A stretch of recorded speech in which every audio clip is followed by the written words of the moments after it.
horta waa dib u heshiisiin waana waxyaabaha aad looga gaabiyay dalkan burbur muddo dheer uu ku jiray dadkii waa kala aamin baxeen qabiilal loo dagaalay dawladnimaduna runtii waxa ugu horeeya hadda Soomaaliya xaaladda ku jirto in laga bilaabo dadka in la soo jiido oo la walaalayo mudane farmaajo aad baad u mahadsantahay Nairobi ba muddooyinka u dambeeyay saldhigu ahayd siyaasadda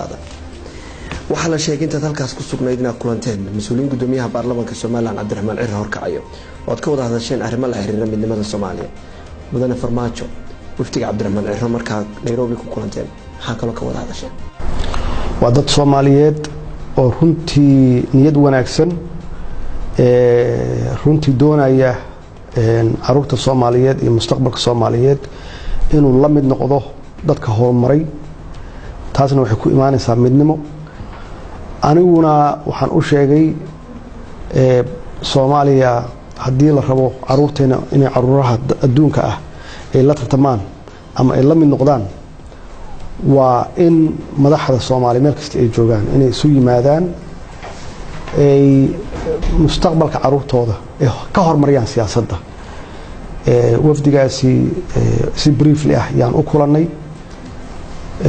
runtii de waxay sugayaan